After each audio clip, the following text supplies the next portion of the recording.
YouTube, who's ready for story time with Steve? So, this is a story of how I broke my KAAZ diff. Yeah, it's broke. Well, it's not now, it's fixed. And it's sold.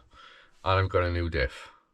We'll go more into that in a minute. But let me tell you how it broke, how it came about. Driving the car, just on it, coming off a roundabout, driving steady, and I hear this ping noise of metal. And I knew that it was metal. It pinged in the gearbox. Immediately after it, I heard a quick grind noise.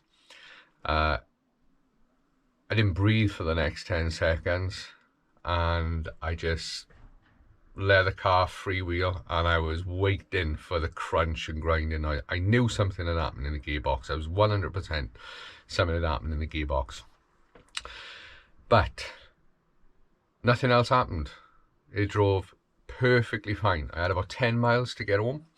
So all the while I'm driving home, I'm accelerating a bit, trying to test the gearbox. I didn't know what was wrong, but I knew something had happened. I got all the way home and I had zero problems. I went into every gear, clutch was fine, diff felt fine, car parked up, no problems whatsoever.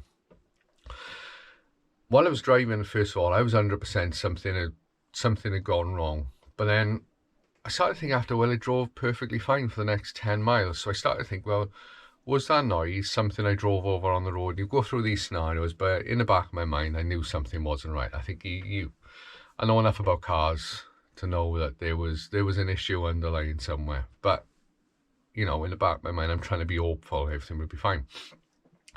So my plan was, week ago, I was due to go for mapping. So I thought, right, before we go up to TRS for the mapping, I'm going to change the engine oil, change the gearbox oil, and I also had another thing to fit on the car as well.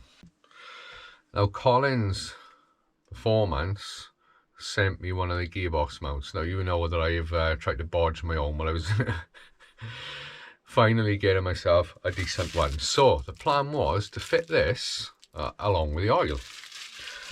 So I drained the gearbox oil, and what I found wasn't good. So I'll overlay a picture now, and you can see the oil is speckled with metal. Now at first appearance, I didn't know whether that was steel, aluminium, or what, but I knew there was a lot of metal filings in it, and part of me thought, is this clutch pack wear?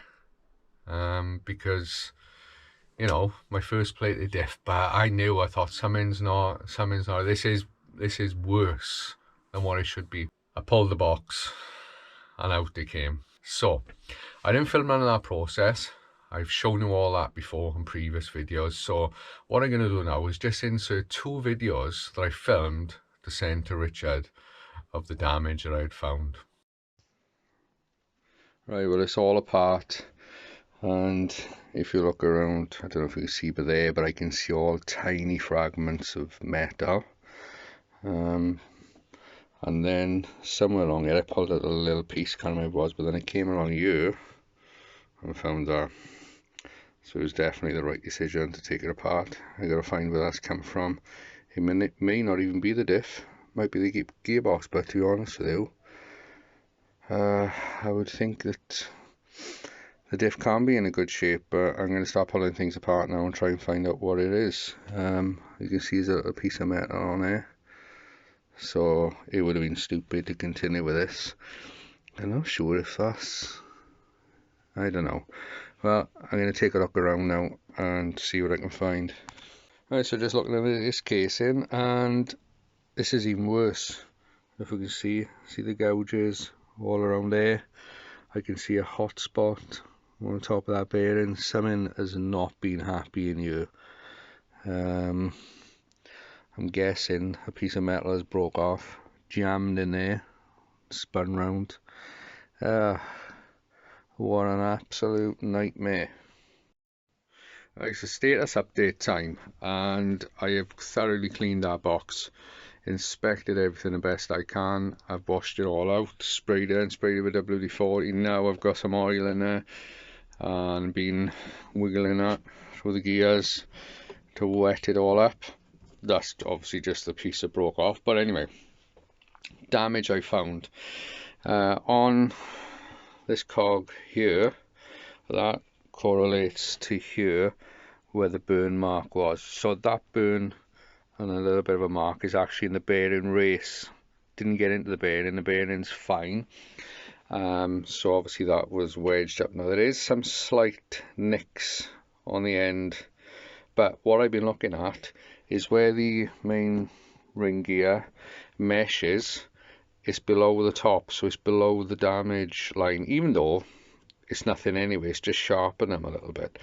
But I think we're going to be alright with that. I'm going to double check when the diff is in, but I'm pretty positive that all them little cuts on the edges are definitely below the mesh line. Everything else is fine. When I first looked at it, I saw all these little indents around and I thought, oh no, it's been through the gears, but it's on everyone. I think that's normal, what's in the gears.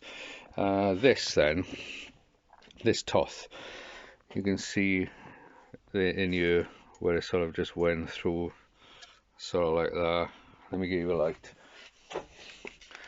Sort of in that position, and then just got spun around. So all the metal filings and everything that was in there was all from this chaffing up. That is very little actual metal, and I think that obviously this doesn't look the shape it used to be.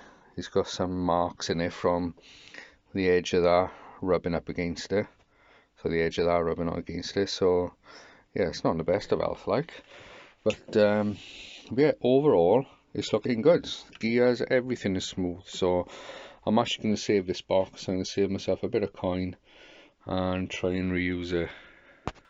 So as you can see, I found that piece of metal in there, and I've actually got that right here now. And at first I didn't know whether it was a diff tooth or whether it was a tooth from a gear. How the car managed to drive home and not have any issues with that little bit of metal flinging around is beyond me, but that's what happened. But as you can see, it was just stuck on the pinion wheel, crown wheel, whatever you call it. It done a little bit of damage to the casing, so over the next few hours I stripped the diff down. I first looked at the diff and I thought the diff is fine. I didn't see an issue in the diff. Clutch plates are fine, all the gears look fine.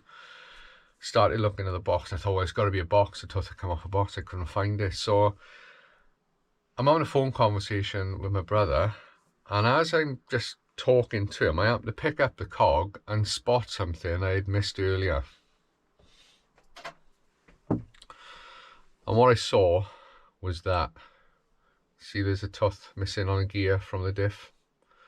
So that belongs to that. Now, I don't know how I got so lucky, but that managed to find its way out of the hole. There's 4 holes around the diff. It managed to come out of there. Obviously the ping I heard was it flying out into the casing of the box. Then it got jammed between the casing and the crown wheel, whatever it's called, and done that grinding. So all of the filings in the box weren't in the oil, weren't metal. They were all aluminium from the casing. So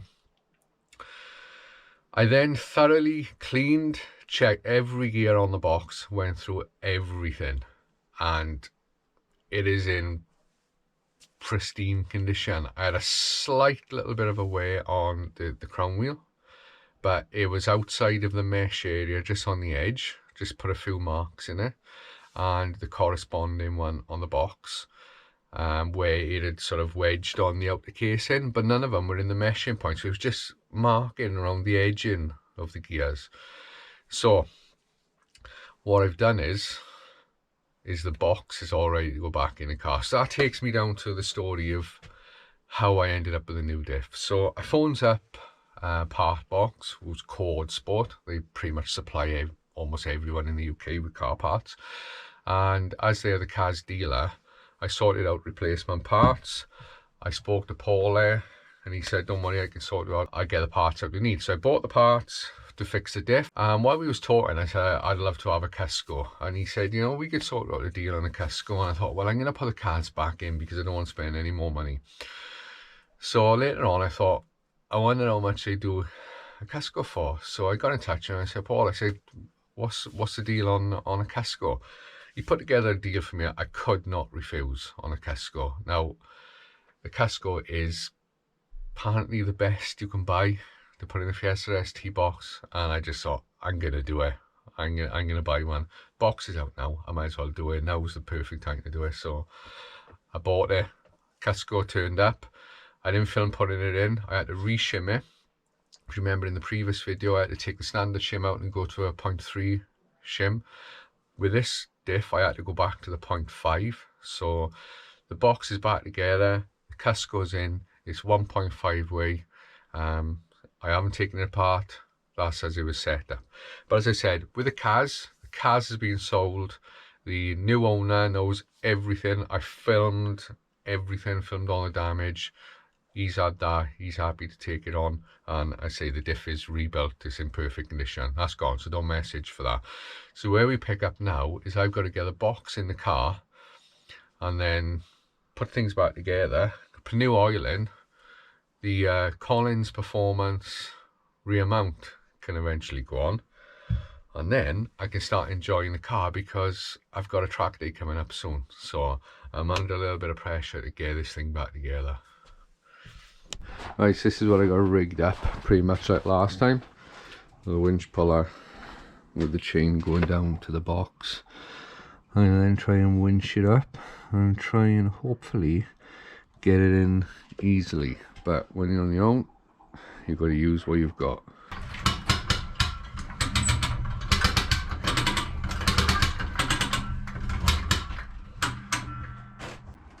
Right, well, I got it winched up almost to where I need it. What I've got to do now is try and get underneath, get a jack and try and lift the back end and try and start lining it up. As you can see, it's all on a wonk at the moment, but little by little I'm getting there. There's only so much you can do without else, but so I have to go from a bit under here, a bit up and at the top, winch a bit, drop a bit, up and down with the engine, trying to get in position. The hardest part is getting past the subframe here. So we've done that now, so just a case of can I pop it in, and hopefully the shaft goes in easy.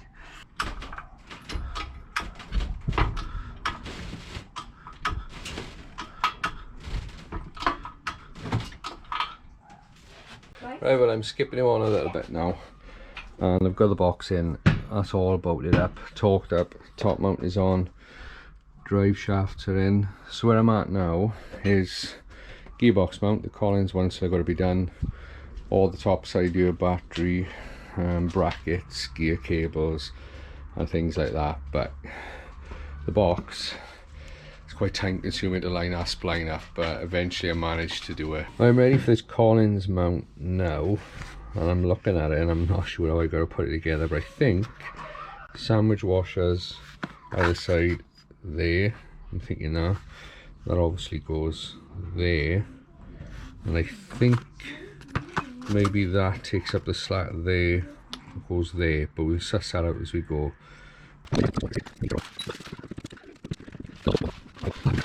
Right, ignore everything I've just showed you because I had done it wrong. So this is how it goes. The big fat washer here next to that bracket, two thin washers at the back. So finally I got there in the end. Right, so everything's pretty much back together. All I've got to do now is put the light in. I've changed the oil while I'm at it, the engine oil, filter. So now I'm just running that because the oil is in, check the levels, put the light back in and go for a test drive. But so far everything's looking fine. I've had no leaks down here. I've bled the clutch, which hopefully is going to be fine. And yeah, pretty much it. Just finish the bits, pack up my mess, go for a test drive, see what the Collins mount is like and see what the CUSCO diff feels like. Well, the car's all ready to fire up. I have obviously had it started. First thing you're going to assess though is when I pull out of my drive is, does the diff clunk? I'm expecting clunking because it's going to be more aggressive than the KAAZ. And also, what's the Collins mount like for vibration? So let's see what we think. Our first impression of that Collins mount I'm not getting a noticeable vibration. Feels alright. Clutch sort of feels okay. No clunks yet. Got a vibrating in the boot though, not sure if I've shut the boot. What is that? Heat shield maybe? No clunk in then. It's not the easiest drive to get on. Well, that's not bad. Right, it probably needs a little bit of time. I need to go and have a look at that vibrator. It sounds like an exhaust heat shield. Maybe the mount, I did have to push the engine a bit. Maybe the mount is moved the position of the exhaust slightly, or the position of the engine a bit from factory. And it's making the exhaust rub on the mount. Perhaps that needs a little bit of sorting. Oh no, it is telling me the boot is open now. Zero clunking coming out of the drive. Will it stay like that? Richard Morse tells me his clunk's terrible. Now I did do a preload test on this. It's not making a lot of preload, which is fine. It's making it around about 50 foot-pounds, similar to the KAAZ. No, it's still a bit of a vibration. I definitely think the exhaust is rubbing on a heat shield in the back. I think the Collins might be at a slightly different angle. Oh, I'm assuming it's that. I could be totally wrong. You tell me in the comments. Yeah, driving the mount is fine. That's there. I don't feel any undue vibrations, and that's what I wanted. I was told it's not too harsh, and that's fine by me. I definitely did not want a harsh one. Mine was harsh before when I filled it up with plastic poly. You know I made a mistake here. But anyway, I'm going to get the temperature warmed up now. As you can see, I got my Luffy gauge on, so I can see I'm at 50C. So we'll get that nice and warm, and then we'll go and see what the diff is like. Now I'm assuming I probably have to do some figure eights to bed it in as well, so I'm going to have to get that done at some point. But anyway, let's warm up. Oh, now the diff is creaking. Now it sounds broken. Yeah, alright, I think we're going to have to, yeah. Oh, that is as clunky as what I was told. Alright, let's go and warm this thing up.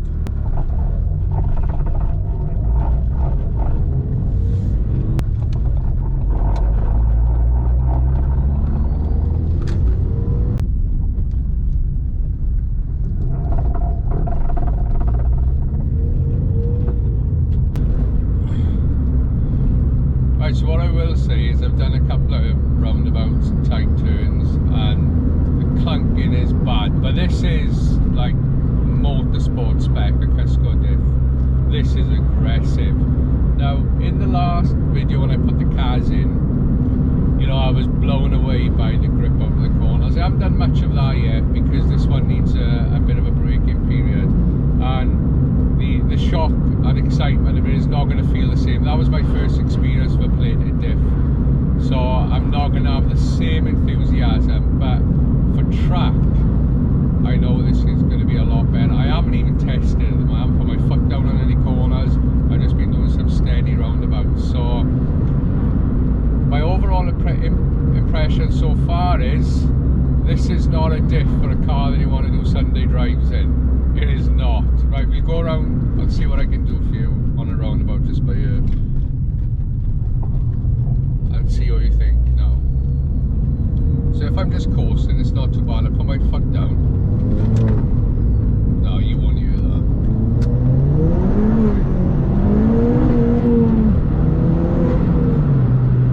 Forgot how fast this car was.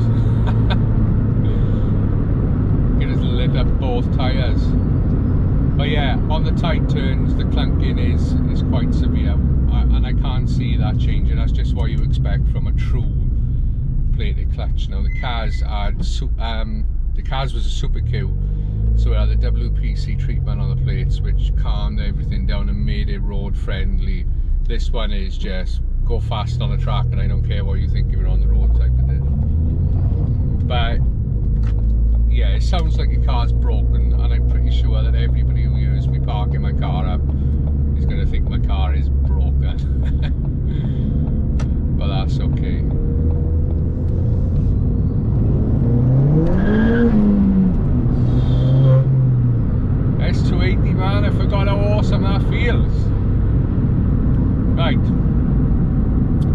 I'm pretty much going to end the video. I'm going to give a big thank you to Partbox.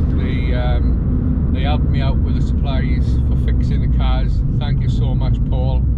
He was a true amazing superhero, getting me that sorted out so fast, and sorting me out the CUSCO as well. The deal he gave me on that was just brilliant, so thank you so much for that.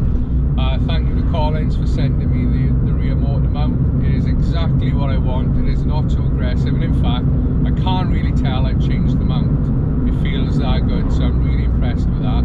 I haven't tested it harsh for wheel op. I'm not going to go drive like a lunatic on the road, but I think it's going to do perfectly fine. I've got a track day soon and I'm going to put this to the test, but I'm telling you what, I feel like now after doing all this work in the car, I'm a little bit exhausted.